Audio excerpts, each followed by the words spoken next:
ஆண்டவர் TMX முறுக்கு கம்பிகளின் அரசன்.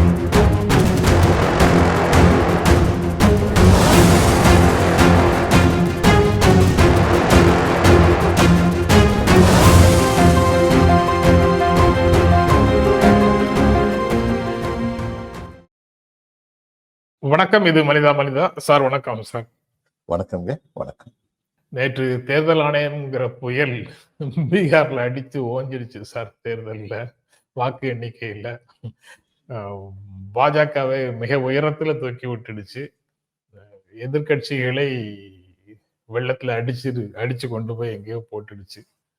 அந்த தேர்தல் முடிவுகளை எப்படி பாக்குறீங்க சார்? அதாவது இவங்க காங்கிரஸ் கூட்டணி செய்ய தவறிய தவறுகள் இருக்கு. அவங்க இப்போ ராகுல் காந்தி கிளப்புனது ஒரு national issue to protect democracy. அவர் கிளப்புனது இந்த இது மட்டும் பத்தாது. அதாவது ஒரு மாநிலத்து அளவில் தேர்தல் நடக்கும்போது அந்த மாநிலத்துடைய பிரச்சனைகள் என்ன, ஸ்டேட் கவர்மெண்ட் எந்த அளவுக்கு ஃபெயில் ஆயிருக்காங்க அப்படிங்கிறது எதிர்கட்சிகள் சுட்டி காட்டணும். அது இவங்க அழுத்தம் திருத்தமா, ராகுல் காந்தி பின்னாடியே போயிட்டாங்க. இந்த இஷ்யூ அழுத்தம் திருத்தமா சொல்லலை அப்படின்னு சொல்லி நினைக்கிறேன். அடுத்து இவங்க 10,000 rupees கொடுத்ததுக்கப்புறம் அதுக்கு பேக்லாஷ் மாதிரி நான் 30,000 கொடுக்குறேன் அப்படின்னு சொல்றது நம்புதற்குரியதாக மக்கள்கிட்ட போய் சேரலன்னு சொல்லி நான் கட்டுமானம், அந்த கூட்டணியை கட்டுமானம் படுத்தினதுல பிஜேபி ரொம்ப திறமையா பண்ணியிருந்தாங்க. சிராஜ் பஸ்வானுக்கும் நிதிஷுக்கும் ஆகாது. ஆனாலும் அவருக்கு 28 சீட்டு கொடுத்து அவரை கூட வச்சு 5.5% ஓட்டு அவருக்கு இருக்குங்கிறாங்க. மாஞ்சிக்கு 1.5% இருக்குங்கிறாங்க. அவரை கூப்பிட்டு வச்சு அவருக்கு நான் சீட்டை கொடுத்து அந்த 7% நம்மளை விட்டு போயிடக்கூடாது அப்படின்னு சொல்லி நினைச்சது. இது எல்லாமே இவங்களுடைய கெட்டிக்காரத்தனம், பிஜேபியுடைய கெட்டிக்காரத்தனம். அடுத்து பிஜேபியுடைய ரொம்ப பெரிய பலம், தன் சுய இண்டிவிஜுவல் ப்ராஃபிட்டை எதிர்பாராம தன் குழுமத்தின் நலனை காக்கும் ஒரே கட்சி பிஜேபி தான் நினைக்கிற வாலண்டியர்ஸ் RSS உடைய வாலண்டியர்ஸ், அவங்களுடைய அஃபிலியேட்ஸ் உடைய வாலண்டியர்ஸ், அவங்க டயர்லெஸ்லி களைப்பின்றி வேலை பார்க்கும் தொண்டர்கள் அவங்களுக்கு பெரும்பலம். இங்க மட்டும் இல்லை, இந்தியாவின் பல பகுதிகளில் அது அவங்களுக்கு பெரும்பலம் தான். இவங்களுடைய மைனஸ் பாயிண்ட் சொல்லி பார்த்தோம்னா, ஏற்கனவே சொன்னேன், இவங்க அந்த மாதிரி கட்டுமானம் வைக்கல. அந்த MY அப்படிங்கிறது அந்த 23% அப்படி 23-27 அப்படி கன்சாலிடேட்டடா இருக்கு. ஆனா அடுத்து வர வேண்டிய அந்த எக்ஸ்ட்ரீம்லி பேக்வர்ட் கிளாஸஸ் இதிலெல்லாம் இவங்க ஜெயிச்ச அளவுக்கு இவங்க அவங்களை கூட்டு வரதுல வெற்றி பெறலை. அப்போ 20 வருஷம் ஆண்டுகிட்டு இருந்த ஒரு மாநிலத்துல ஒரு கட்சி அல்லது ஒரு கூட்டணி ஆண்டுகிட்டு இருந்த மாநிலத்துல வித் ஃபியூ கேப்ஸ் கொஞ்ச நாள் அவர் இவங்க இருந்தார், RJD இருந்தார். நிதிஷ்குமாருக்கு இன்னொன்று, இந்த ஜாதிவாரி கணக்கெடுப்பு, என்னுடைய நண்பர் இன்னைக்கு என்னால் பெரிதும் மதிக்கப்படுகின்ற அரசியல் இதில் ஆய்வு மிகச்சிறந்த ஒரு மனிதர், தமிழ்நாடு சேர்ந்தவர். அவர் சொல்றாரு, ஜாதி கணக்கெடுப்பு அவர் சரியா பண்ணியிருந்தாரு. அது ஹைகோர்ட் ஃபுல்லா என்டார்ஸ் பண்ணியிருந்தாங்க, இந்த அளவுக்கு சரியானபடி பண்ணியிருக்காங்கன்னு. ஆனால் அதை இம்ப்ளிமெண்ட் பண்ண போகும்போது 50%க்கு மேலே வருதுன்னு சுப்ரீம் கோர்ட் தள்ளி விட்டாங்க. அதுவும் ஒரு காரணம்னாரு. அது அவர் காரணமாக இருந்தால் அது மக்களை ஏமாத்தின வேலை தான். ஏன்னா அது 50%க்கு மேலேனா சீலிங் இருக்கு அப்படின்னு சொல்லி தெரிஞ்சதுக்கப்புறம் அந்த எக்ஸசைஸ் பண்ணி என்ன பிரயோஜனம்? It will be struck down. அப்போ ஆல் இண்டியா லெவலில் நீங்கள் கான்ஸ்டியூஷனல் அமெண்ட்மெண்ட் பண்ணாலுடைய அந்த 50%ங்கிற சீலிங்கை ரிமூவ் பண்ணாலுடைய நீங்கள் கீழே என்ன வேலை பார்த்தாலுமே அதனால பலன் இருக்காது. ஆனால் எப்படி இங்க ராமதாஸ் 10.5% 1 இயருக்கு வாங்கி கொடுத்துட்டேன் அப்படி, அது நடக்கவே முடியாத ஒரு காரியம்.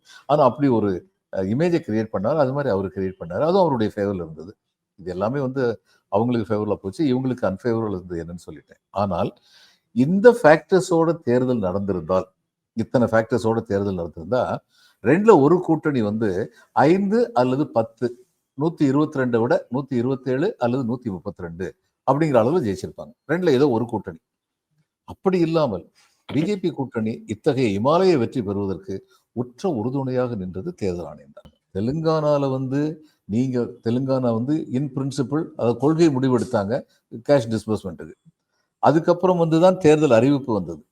தேர்தல் அறிவிப்பு வந்ததுக்கு அப்புறம் இந்த தேர்தல் ஆணையம் தான் சொல்லுச்சு, இவங்களுடைய பீரியட்ல உள்ள தேர்தல் ஆணையம் தான் சொல்லுச்சு, நீங்க இப்ப கேஷ் டிஸ்பர்ஸ் பண்ணக்கூடாது அப்படின்னு சொன்னாங்க. 2 தடவை சொன்னாங்க. ஒரு தரம் பார்லிமெண்ட் எலெக்ஷன் சமயம், இன்னொரு தரம் அசம்பிளி எலெக்ஷன் சமயம். அப்படி சொன்ன அதே தேர்தல் ஆணையம் இந்த 10,000 ரூபாய் டிஸ்பர்ஸ்மெண்ட் பத்தி ஒண்ணுமே சொல்லல. இவங்க அப்ஜெக்ட் பண்ணல. கோர்ட்டுக்கு போகும்போது கோர்ட் சொல்லிட்டாங்க, இல்ல அது ஒரு கொள்கை முடிவு, அதனுடைய ஃபாலோ அப் ஆக்ஷன் நான் சொல்றதுக்கு ஒண்ணும் இல்லைன்னு கோர்ட்டு சொல்லிட்டாங்க. முதல்ல தேர்தல் ஆணையம் தடுத்திருக்கணும், அங்க தடுத்த மாதிரி தடுக்கல. இதுல இருந்து என்ன தெரியுது? இந்த தேர்தல் ஆணையத்துடைய நியூட்ரலிட்டிங்கிறது கிடையாது. சந்தேகப்படுறது இல்லை, இல்லவே இல்லை. இவங்ககிட்ட நியூட்ரலிட்டிங்கிறது இல்லவே இல்லை. அடுத்து எப்படி அவங்க பிஹேவ் பண்ணியிருக்காங்க, யார் யார் என்ன பேசுனாங்க, அதை பத்தி இவங்களுடைய ரியாக்ஷன் என்ன, இந்த இதுல வந்து ஆதார் கார்டை வந்து நாங்க அக்செப்ட் பண்ண மாட்டோம் கடைசி வரைக்கும் பிடிவாதமா இருந்த காரணம் என்ன? எஸ்ஐஆர்ல எஸ்ஐஆர் வந்து வெளிநாட்டுக்காரங்க இங்க வந்து ஓட்டு போடக்கூடாதுங்கிறத மெயின் எய்ம் முதல்ல கதை விட்டாங்க. அப்புறம் கவுஹாத்தி ஹைகோர்ட்டுடைய தீர்ப்பை வந்து சுப்ரீம் கோர்ட் வந்து இது பண்ணியிருந்தாங்க, அப்போல்டு பண்ணியிருந்தாங்க அப்படிங்கிறது வந்து பாயிண்ட் அவுட் பண்ணப்பட்டது. அதுல சுப்ரீம் கோர்ட் சொன்னாங்க, ஒரு மனிதர் இந்திய குடியுரிமை பெறுவதற்கு தகுதி உள்ளவரா இல்லையா என்பதை நிர்ணயிக்கும் உரிமையும் கடமையும் உள்துறை அமைச்சகத்துக்கு தான் உண்டு. அது தேர்தல் ஆணையத்துடைய வேலை கிடையாது அப்படின்னு சொன்னாங்க. அதுக்கப்புறம் தான் இதை பேசிட்டு இருந்தாங்க. அதுக்கப்புறம் கஷ்டப்பட்டு ஆதார் கார்டை வந்து அனுமதிக்க வேண்டியிருந்தது. இது மாதிரி எத்தனையோ குளறுபடிகள். அதுக்கப்புறம் ராகுல் காந்தி சொன்னதுல வந்து ரெண்டு சின்ன மிஸ்டேக்ஸ் இருந்தது. நம்ம ஏற்கனவே அதை பத்தி பேசியிருக்கோம். ஆனா மீதி 18 என்னாச்சு? அவர் சொன்னது அதுக்கு பதிலே சொல்லலை. கர்நாடகா காவல்துறை வந்து சொல்லுது, என்னங்க நாங்க வந்து டிபி தானே கேட்டோம், யாரோ ஒருத்தர் வந்து இன்னொருத்தருடைய மொபைல் நம்பரை யூஸ் பண்ணி இத்தனை டெலிஷன் வந்து இது பண்ணியிருக்காரு ஆன்லைன்ல, டிபி தானே நீங்க தான் எஃப்ஐஆர் போட்டீங்க, எலெக்ஷன் கமிஷன் எலெக்ஷன் கேஸ் கொடுத்தீங்க, நாங்க எஃப்ஐஆர் பதிவு பண்ணோம். அடுத்து உங்ககிட்ட விவரம் கேட்கிறோம், உங்களுக்கு தான் இருக்கு, யார் வந்து உங்ககிட்ட அனுப்புனாங்கன்னு, அந்த விவரத்தை ஏன் கொடுக்க மறுக்கிறீங்க அப்படின்னு அதுக்கு பதில் இல்லை. இது மாதிரி இந்த எலெக்ஷன் கமிஷன் மேல எனக்கு சில சமயம் இது சந்தேகத்துக்குரியதெல்லாம் சொல்லுவோம்ல, அப்படிலாம் இல்லை, எந்த சந்தேகமும் பட வேண்டியதில்லை. அவர்கள் தெளிவாக ஒன்றிய அரசை ஆளும் கட்சியின் சார்பாகத்தான் வேலை பார்க்குறாங்கிற இது முடிவுக்கு வர்றதை தவிர்க்க முடியாது. இதுதான் இப்போ நடக்கிறது. அதனாலதான் ஒரு 5 அல்லது 10 மெஜாரிட்டி இல்லாம இந்த மாதிரி வந்து இவ்வளவு பெரிய மெஜாரிட்டி பிஜேபிக்கு வந்து முற்ற முழுக்க எலெக்ஷன் கமிஷனுடைய ஆங்கிலம் சொல்லுவாங்க acts of omissions and commissions. அதுதான் பீகார்ல முதல் முறையாக பாரதிய ஜனதா கட்சி சிங்கிள் லார்ஜஸ்ட் பார்ட்டியாக வந்திருக்கு. இது வரைக்கும் அவங்க செகண்ட் லெவல்ல தான் இருந்தாங்க, அல்லது அதுக்கும் கீழே தான் இருந்தாங்க. லாஸ்ட் டைம் வந்து ஜேடியூவை விட அதிகமாக வந்தது, பட் ஆர்ஜேடியை விட குறைவாக இருந்தது. அது மட்டும் இல்ல, இவரை ஜேடியோ கம்ப்ளீட்டா தள்ளி விட்டுட்டு அவங்களுக்கு 122 பேர் இருக்காங்க. மற்ற கூட்டணி கட்சிகளோடு சேர்ந்தா ஜேடியோ தள்ளி விட்டு அவங்களுக்கு 122 இருக்காங்க. அப்ப ஜேடியில் ஒரு பிளவை ஏற்படுத்தி அதுல ஒரு 40 பேரை கூட்டுவது ஒன்றும் அவ்வளவு கஷ்டம் இல்லை. அதுல அவர்கள் மன்னாதி மன்னர்கள். அதனால வந்து அடுத்து பார்க்க வேண்டியது யார் சிஎம்ங்கிறது தான் பார்க்கணும். சரி, சிஎம் பதவியை பாரதிய ஜனதா கட்சி இப்ப கோருமா? எங்களுக்கு அந்த மாதிரி 122 நீங்க இல்லாமலே இருக்குன்னு சொல்லி கோருவாங்களா? இல்ல 122 இருக்குன்னு சொல்லி போட மாட்டாங்க. நாங்க தான் சிங்கிள் லார்ஜஸ்ட் பார்ட்டின்னு சொல்லி போடுவாங்க. சிங்கிள் லார்ஜஸ்ட் பார்ட்டின்னு அவங்க வேற யாரையாவது விட்டு பேச சொல்லுவாங்க. பட் தேர்தலுக்கு முன்னால நிதிஷ்குமார், சிராக் பாஸ்வான், அதுக்கப்புறம் அந்த மாஞ்சி, குஷ்வாகா அந்த மாதிரி எல்லாரையுமே வந்து மகிழ்ச்சியாக வச்சு கூட்டணிக்குள்ள வச்சுட்டாங்கல்ல சார், இன்டாக்டா. இப்ப உடனே வந்து இந்த மாதிரி சர்ச்சைகளை கிளப்புவாங்களா? இல்ல, இப்ப நிதிஷ்குமார் போனார்னா சிராக் பாஸ்வான் சந்தோஷப்பட போறாரு, மாஞ்சி சந்தோஷப்பட போறாரு, குஷ்வாகா சந்தோஷப்பட போறாரு. அப்ப ஒருத்தர் தான் அதிருப்தியில் இருப்பாரு. ஒருத்தர் தான் அதிருப்தியில் இருப்பாரு. சரி. ஆனா அன்பார்ச்சுனேட்லி அல்லது ஃபார்ச்சுனேட்லி ஏதோ ஒண்ணு, நிதிஷ்குமார் திரும்பவும் இந்த பக்கம் வந்தா ஆர்ஜேடியோட சேர்ந்து ஆட்சி அமைக்கிறதுக்கு அவருக்கு நம்பர் இல்ல. அதை எதிர்பார்க்க முடியாது. பட் ஆர்ஜேடிக்கு இல்ல, நிதிஷ்குமாரோட ஆர்ஜேடி. ஆமா. அது போக அவருடைய முதுமை அல்லது மறதி அல்லது கொஞ்சம் வினோதமான நடைமுறை அப்படின்னு பல்வேறு விஷயங்களை சொல்லி அவரை கிட்டத்தட்ட ரூல் அவுட் பண்ணாங்க சார் எல்லாருமே. ஆனா மக்கள் வந்து அவருக்கும் 85 சீட்டு கொடுத்திருக்கிறாங்க. அப்போ அவருடைய லீடர்ஷிப் இன்னும் பீகார்ல ஒரு ரோல் பிளே பண்ணுது. பழைய லீடர்ஷிப்புக்கு இன்னும் ஹோல்டு இருக்குன்னு தானே அர்த்தமாகுது அது. ஆமா. ஆனா நான் சொன்னேன் அதுக்கு முக்கியமான காரணம் இந்த 10,000 ரூபாய். 10,000 ரூபாய். ஆமா. அடுத்து ரிசர்வேஷன் கோட்டாவை கூட்டுன்னு சொல்லி அவர் அனௌன்ஸ் பண்ணிட்டு நான் என்ன பண்றது, சுப்ரீம் கோர்ட் வந்து அது ஏத்துக்க மாட்டேங்குதுன்னு சொன்னது.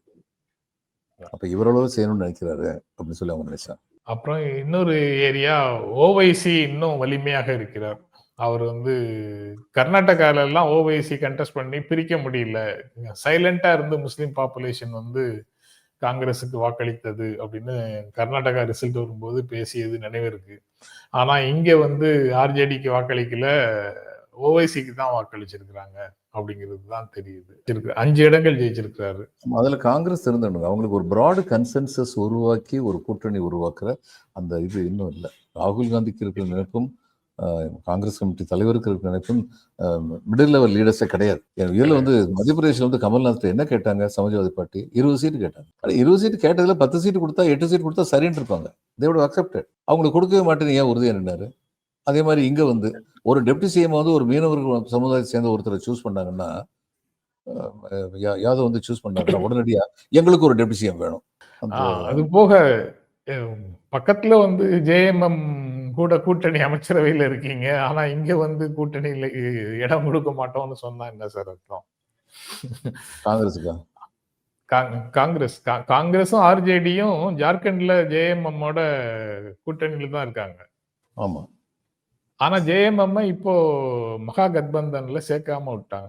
ஆமா, இது மாதிரி பல தவறுகள் அவங்க பண்றாங்க. பட் அதாவது அது எல்லாம் இருந்தாலும் percentage counts, every percent counts, 0.5% counts today. அதுல பிஜேபி வந்து நல்லா கெட்டிக்காரத்தனமா வேலை பார்த்தாங்க. அவங்க இல்ல, அவங்க அவங்க டிச் முடிவாங்கிறது வேற விஷயம். எலெக்ஷனுக்கு அப்புறம் அவங்க நிலைமை என்ன ஆகும் இன்னொரு 6 மாசத்துக்கு தெரியும். கண்டுக்க மாட்டாங்க, அது வேற விஷயம். பட் இது இந்த கணக்கு எல்லாம் வந்தாலும் அவங்களுக்கு இருக்கிற அட்வான்டேஜ் அதிகமாகத்தானே சார் இருக்கு. கிடைச்ச வாக்குகளை வச்சு பார்க்கும்போது அதனால அது வந்து 10,000 தாண்டி 10,000ல இருந்து வந்தது அப்படின்னு சொல்லிட்டா அதுக்கப்புறம் வேறு எதுவும் அதை பத்தி பேச முடியாது. தன் ஜோதிடம் வந்து பிறருக்கு பலிக்கும், பிறருக்கு பார்த்து சொன்னா பலிக்கும், தனக்கே பார்த்து சொன்னா பலிக்காது அப்படின்னு சொல்லுவாங்க சார். ஆமா. பிரசாந்த் கிஷோர் அப்படித்தான் வந்து சிக்கிக்கிட்டாரா இதுல. எல்லாருடைய வெற்றிக்கும் அவர் ஆலோசகரா இருந்தாரு. இங்க அவருடைய ஒரு இடம் கூட அவரால் வெற்றி பெற முடியல அப்படிங்கறத எப்படி பாக்குறது? Frederick Forsyth one of the best story tellers in English fiction. Frederick Forsyth அவருடைய தனிப்பட்ட வாழ்க்கையில பாத்தீங்கன்னா எவ்வளவு ஃபூலிஷ் மிஸ்டேக்ஸ் எல்லாம் பண்ணியிருக்காருன்னு பார்க்க முடியும். ஒரு ஃபினான்ஸ் கம்பெனில கொண்டு போய் பணத்தை கொடுத்தாரு. அந்த பாண்ட் இதெல்லாம் வந்திருந்தது. மனைவியோட நல்ல நட்புறவோட விவாகரத்து பண்ணிட்டாங்க. அப்ப அந்த அம்மா வந்து இந்த இம்மூவபிள் ப்ராப்பர்ட்டிஸ் அத்தனையும் கேட்டாங்க. இவரு சந்தோஷமா கொடுத்தாரு. வீடு இந்த மாதிரி இதெல்லாம் கொடுத்தாரு. அடுத்து வந்து இவர் எங்கெங்கெல்லாம் பாண்ட்ல போட்டிருந்தாரோ அது அத்தனையும் போன்சி ஸ்கீம் எல்லாம் போயிருச்சு. மறுபடியும் அவர் எழுதுனது தன்னுடைய வாழ்க்கை ஆதாரத்துக்காக, வாழ்வாதாரத்தை காப்பாற்றணுங்கிறதுக்காக எழுதினார். நம்ம பிரசாந்த் கிஷோர் அப்படித்தான் தோணுது. தியரட்டிக்கலி ரொம்ப பிரமாதமா தான் இருக்காரு. அந்த தியரட்டிக்கலி பிரமாதமா இருக்காராங்கிறதும் கேள்விக்குரியுதுங்க. திமுக வர்றதுக்கு முன்னாடி அவரு 2-3 பார்ட்டில போய் முதல்ல ஏடிஎம்கே பக்கம் தான் போயிருந்தாரு. அதனால வந்து 1-2 ஜெயிச்சிருச்சு அவருடைய ப்ராஃபஸி. அதனால அவர் வந்து he build an Arora around himself. அது ஃபீல்ட்ல வந்து அது வந்து பலிக்கல.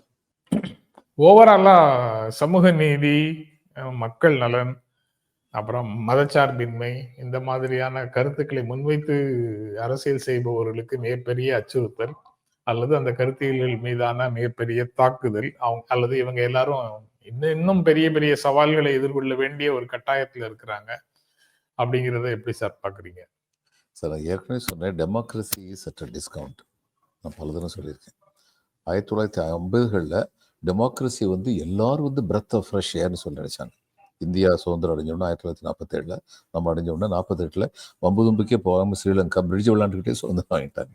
அவங்களுக்கு கிடைச்சிருச்சு. ஆப்பிரிக்காவில் நிறைய நாடுகளுக்கு வந்து சுதந்திரம் கிடைச்சது. அப்போது காலனி ஆதிக்கம் ஒழிந்தது, மக்களாட்சி மலர்ந்ததுன்னு நினச்சாங்க. ஆனால் அதுக்கப்புறம் இந்த மக்களாட்சிங்கிற பேரில் வந்தவங்க எப்படி நடந்துக்கிட்டாங்கிறத பார்த்தோன்னே மக்களுக்கு வந்து இந்த மக்களாட்சியின்படி அதிகாரத்தில் அமர்ந்தவர்கள் மேல் உள்ள அவநம்பிக்கை மக்களாட்சியை பற்றி ரொம்ப பெருசாக நினைக்காத ஒரு சுச்சுவேஷன் இன்னைக்கு இருக்கு. இந்தியா உட்பட அதான் இருக்கு. வேற வழி இல்லை. 5 வருஷம் இந்த ஆளு, சரி அடுத்து தூக்கி விட்டு 5 வருஷம் அந்த ஆளு, யார் வந்தாலும் ஒரே காரியம் தான் பண்றாங்க அப்படிங்கிற ஒரு ஆற்றாமை வந்து மக்கள் மத்தியில் இருக்கு. அப்படி இருக்கும்போது நம்ம சமூக நீதி, இப்போ சமூக நீதி எவ்வளவு தூரத்துக்கு முக்கியமோ அந்த அளவுக்கு சமூக நீதி கடைநிலை வரை சென்று சேர்வது முக்கியம். The forwards among the backwards should not be the sole beneficiaries. எந்த அளவுக்கு இது இந்த சமூக நீதி பேசுற எல்லா இடத்துலையும் நடந்திருக்கு அப்படிங்கிறத ஒன்று பார்க்கணும். 2 அதான் கலைஞர் வந்து எதுக்காக உள்ளிட ஒதுக்கீடு அருந்ததியர் கொடுத்தாரு. ஏன்னா ஃபார்வர்ட் அமங் த பேக்வேர்ட்ஸ் மட்டும் பலன் கூடாது, கீழே உள்ளவங்களும் வரணும் அப்படின்னு சொல்லி அவர் நினைச்சார். இப்போ பல இடங்கள்ல வந்து ரொம்ப சமநீதி பேசுறவங்க, சமுதாய நீதி பேசுறவங்கலாம் இருக்காங்க. ஆனா அவங்களுடைய சொந்த வாழ்க்கையில் அவங்க ஊழல் இல்லாமல் இருக்காங்களா? அப்போ ஊழலோடு இருக்கிறத பார்க்கும்போது ஜென்ரலாக ஒரு இம்ப்ரெஷன், அரசியல்வாதிகள்கிட்ட இப்படி ஒரு இம்ப்ரெஷன் இருக்காது. சமநீதி பேசுவோம், நம்மளால முடிஞ்ச அளவுக்கு செய்வோம். ஆனால் நம்ம வசதிங்கிறது நம்ம பண்ணிக்கணும், யார் பண்ணிக்குவாங்க அப்படிங்கிற ஒரு சித்தாந்தம் இருக்கா? ஏன்னா எல்லாருமே வசதியானவங்கள தான் இருக்காங்க. இவங்க 30 வருஷத்துக்கு முன்னாடி எப்படி இருந்தாங்கன்னு எல்லாரும் வசதி இல்லாமல் தான் இருந்தாங்க. அப்போ மக்களுக்கு அவநம்பிக்கை வரத்தான் செய்யுது. சோஷியல் ஜஸ்டிஸில் உண்மையாகவே கமிட்டடாக இருக்கிற சில பேரை முதற்கொண்டு சந்தேக கண்ணோட பார்க்குற அளவுக்கு இன்னைக்கு நிலைமை இருக்குது. ரொம்ப பரிதாபகரம். இல்ல சார், அதிகாரத்துக்கே வராம இருக்கக்கூடிய இடங்கள்ல கூட, சூழல்ல கூட சிலர் வந்து ஏராளமாக பொருள் ஈட்டுகிறார்கள். வேற இடங்கள்ல இருக்கக்கூடிய அதிகாரத்தை பயன்படுத்தி அவங்க கெட்டிக்காரத்தனம். ஆனா அது வந்து கெட்டிக்காரத்தனமா போயிடுது. அப்பாவிகள் யாராவது செய்யற வேலைகள் எல்லாம் ஊழல் குற்றச்சாட்டுகளுக்குள்ள போயிடுது. சார் ஊழல் அந்த குற்றச்சாட்டு யாருமே ஊழல் குற்றச்சாட்டு ஊழல் செய்யற யாருமே அப்பாவி கிடையாது. என்ன சரி, திறமை இல்லாம பண்றாங்கன்னு சொல்லுங்க. மாட்டிக்கிற மாதிரி திறமை பண்றாங்க. இல்லாம சரி, ஓகே, மாட்டிக்கிற மாதிரி மாட்டிக்கிற மாதிரி பண்றாங்கன்னு வேணா பண்றாங்க. சொல்லுங்க. இந்த ஊழல்வாதிகள் யாரா இருந்தாலும் அவங்க தண்டிக்கப்படணும் சார். ஏன்னா நான் 35 வருஷம் கவர்மெண்ட்ல இருந்தபோது பார்த்திருக்கேன். இந்த லஞ்சம்ங்கிறது சமுதாயத்தின் மேல் படரப்படுகின்ற ஒரு கேன்சரஸ் குரோத், ஒரு புற்றுநோய். இந்த ஊழல் வந்து இருக்கும் பொழுது இப்ப இதுல வந்து ஜெயபீம்ல வந்து ரொம்ப அழகா காமிச்சாங்க. ஒருத்தர் வந்து இந்த பையன் வந்து ஏதோ ஒரு சர்டிஃபிகேட்டுக்காக போவாரு. அந்த இருளர் கம்யூனிட்டி சேர்ந்தவர். அவர அவங்க கண்டுக்கிடவே மாட்டாங்க. இன்னொருத்தர் வந்து வாங்கய்யா வாங்க நம்ம ஆளு அப்படின்னு சொல்லி கூட்டு போவாங்க. ஜாதி பற்று. அடுத்து வந்திருக்கிற ஒரு வசதியான ஆளு. இப்ப இதிலே ஜாதிக்குள்ளேயே வந்து நான் என்னுடைய அனுபவத்துல பார்த்திருக்கேன். ஒரு 10 வேக்கன்சி இருக்கு. பேக்வேர்ட்ஸுக்கு இருக்கு. அல்லது ஷெட்யூல் காஸ்ட்டுக்கு இருக்கு. விலை போகிற சந்தர்ப்பம் இருந்ததென்றால், அதற்கான வாய்ப்பு இருந்ததென்றால், அந்த 10ல 3 கூட மிக மிக ஏழைகள். ஆனா மெரிட்ல வந்து மேல உள்ளவங்க அப்படிங்கிறது போறது கிடையாது. இதுதான் உண்மை. எல்லா இடங்கள்லயும். இப்ப இவர் வந்து கலைஞர் வந்து என்ன பண்ணாரு? அந்த விஏஓ போஸ்ட்ல வந்து எந்த விதமான ஊழலும் இல்லாம கரெக்ட்டா பரீட்சை முடிஞ்சது. 4வது நாள் வேல்யூ பண்ணாங்க. ரிசல்ட் போட்டாங்க. யாரும் எந்த இன்ஃப்ளூயன்ஸும் பண்ண முடியாது. யாராவது ஒருத்தர் வந்து இப்ப இன்னொரு பெரிய வியாதி என்னன்னா, ஒரு பையனுக்கு மெரிட்லயே கிடைக்கும். ஆனா அவங்க அப்பா அம்மாட்ட போய் ஒரு 10,00,000 தள்ளுங்க. நான் வாங்கி கொடுத்தேன் நம்ம புள்ள அப்படின்னு சொல்லிட்டு ஒரு எஃபர்ட் எடுக்காம ரூ. 10,00,000 கலெக்ட் பண்ணி போறவங்க இருக்காங்க. அதெல்லாம் இருக்கக்கூடாதுன்னு தான் கலைஞர் வந்து அந்த அந்த இதை பண்ணார். ரொம்ப திறமையானது. இப்ப எம்ஜிஆர் வந்து கலைஞர் வந்து ஒரு ஊழல் பேர்வழின்னு சொல்லிட்டு திரைப்படங்கள் மூலம் ரொம்ப எஃபெக்டிவா காமிச்சு அதுல வெற்றி கண்டுட்டு போயிட்டார். எம்ஜிஆர் ஆட்சியில நடந்த ஊழல் வந்து திமுக ஆட்சியில் நடந்ததாக சொல்லப்பட்ட ஊழல்களை விட சற்றும் குறைந்ததில்லை அப்படிங்கிறத உண்மை. அப்போ ஊழல் வந்து நீங்க ஊற்றுக்கண் அடைக்கப்பட வேண்டும் என்றால் மக்களுடைய விழிப்புணர்வு பெருக வேண்டும். மக்கள் ஊழலுக்கு எதிராக போராட ஆயத்தமாக இருக்க வேண்டும். இப்ப நீங்களும் நான் கவர்மெண்ட்ல இருக்கேன், நீங்க பிரைவேட்ல இருக்கீங்க. எங்கிட்ட வந்து ஒரு காரியத்துக்குன்னு சொல்லி நீங்க லஞ்சம் கொடுக்குறீங்கன்னு வைங்க. நான் லஞ்சத்தை வாங்கிக்கிறேன். எவ்வளவு லஞ்சம் கொடுக்கணும்னு நம்ம 2 பேருக்கு இடையில ஒரு அண்டர்ஸ்டாண்டிங் இருக்குன்னு வைங்க. அது வெளியில வரவே வராதே. யாராவது ஒருத்தர் கம்ப்ளைண்ட் பண்ணா தானே வரும். அப்ப இந்த மாதிரி லஞ்சம் வந்து நீங்க நிறைய நடந்துட்டு இருக்கு. மக்கள் வந்து லஞ்சத்தை வந்து வேற வழி என்ன இருக்கு அப்படின்னு சொல்லி அக்செப்ட் பண்ற போக்கு வந்து நம்ம பார்த்துக்கிட்டு இருக்கோம். அதனால கடைசியில் இப்ப ராகுல் வந்து ஜெனரேஷன் செட் கூட பேசுறாரு. நாட் ஒன்லி அந்த இது வந்து ஹரியானா ரிசல்ட் பத்தி சொல்லும்போது ஜெனரேஷன் செட்டுக்கு அப்பீல் பண்ணது மட்டும் இல்ல. He has had a meeting also with recently meet பண்ணியிருக்காரு. இவங்க வந்து எழுந்து இந்த நாட்டில் வந்து எல்லாமே நேர்மையா நடக்கணும் அப்படின்னு சொல்லி உறுதியா இருந்தால் ஒழிய இன்னைக்கு உள்ள நிலைமையில last man in the queue is he being attended அப்படின்னா அந்த முதல்வர் நிலைமையில் உள்ளவங்க வந்து குறுக்கிடும் போது அங்க நியாயம் கிடைக்குது. மற்றபடி வந்து backwards are flourishing, there is no doubt about it. ஆனா அதுல ஃபார்வர்ட்ஸ் அவங்க பேக்வேர்ட்ஸ் ஃபிளரிஷ் பண்றாங்களா? நான் ஒரு மாநிலத்தை சொல்ல, என்னுடைய அனுபவத்தில் எல்லா மாநிலத்திலும் இந்த கதை தான் நடந்துட்டு. பட் தவறுகள் நடக்கிற இடங்கள்ல வந்து மிக பெரும்பாலான இடங்கள்ல வாஷிங் மிஷின்ஸ் இருக்கு. பவர் வந்து அவங்களுக்கு சல்யூட் போட்டுட்டு போயிடுது. பொலிட்டிக்கலி ஆப்போனன்ட் அல்லது சமூக ரீதியாக ஒரு அண்டர் பிரிவிலேஜா இருக்கக்கூடியவங்க மேல மட்டும்தான் இந்த குற்றச்சாட்டு வருது. பீகார்ல காட்டாட்சி அப்படின்னு லாலுவை தான் சொல்றாங்க.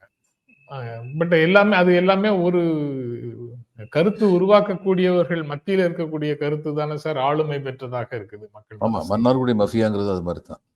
மன்னார்குடி மஃபியான்னு ஒண்ணு இருந்ததுன்னா ஜெயலலிதாவுக்கு ஒரு வாரமே தெரியாமல எல்லாம் பண்ணிட்டு இருந்தாங்க.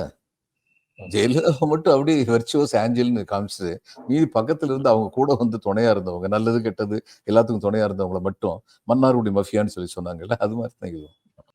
பெர்சன்டேஜாகவும் ஆர்ஜேடி வந்து 23% வாக்குகள் பெற்றிருக்குது ஒரு பார்ட்டியாக, சிங்கிள் பார்ட்டியாக. அதுல வந்து அதுதான் முதல்ல இருக்கு. பிஜேபி 20% வாக்குகள் தான் பெற்றிருக்கிறாங்க. ஜேடியு கடுமையாக சப்போர்ட் பண்ணிருக்கு. கிட்டத்தட்ட 19.25 ஜேடியு சப்போர்ட் பண்ணிருக்காங்க. ஆனா ஆர்ஜேடியினுடைய அலையன்ஸ் பார்ட்டி காங்கிரஸோ லெப்டோ பெரிய அளவுல சப்போர்ட் பண்ணல. அதுவும் ஒரு பெரிய பிரச்சனையாக தெரியுது. அதுல லெப்டாவது 3 கட்சிகளும் சேர்ந்து 4% எடுத்திருக்கிறாங்க. காங்கிரஸுக்கு 8.71 தான் வந்திருக்குது. அவங்க தான் அதுல பெரிய அடி ரொம்ப அதிகமாக பெற்றது ஆர்ஜேடியும் காங்கிரஸுமாகத்தான் தெரியும். ஆமாம், ஆர்ஜேடியிட்ட இருந்து மக்கள் வந்து ஜேடியு பக்கம் அதிகமா திரும்புற மாதிரி தோன்றுது. காங்கிரஸ் பக்கம் இருந்தவங்கள்ல சில பேர் அது மேஜர் போர்ஷன் பெண்களுடைய வாக்குகள் போயிருது. திரும்ப திரும்ப வந்து இந்த 10,000 வந்து it's a very important reason. Very important reason. Okay sir, இன்னையோட பீகார் கொஞ்சம் நிறுத்தி வச்சுட்டு நாளைக்குல இருந்து தமிழ்நாடு அல்லது ஆல் இந்தியா லெவல்ல உண்டான மற்ற பிரச்சனைகளை பற்றி பேசலாம் சார். ரொம்ப நன்றி. வணக்கம். வணக்கம்ங்க. வணக்கம்.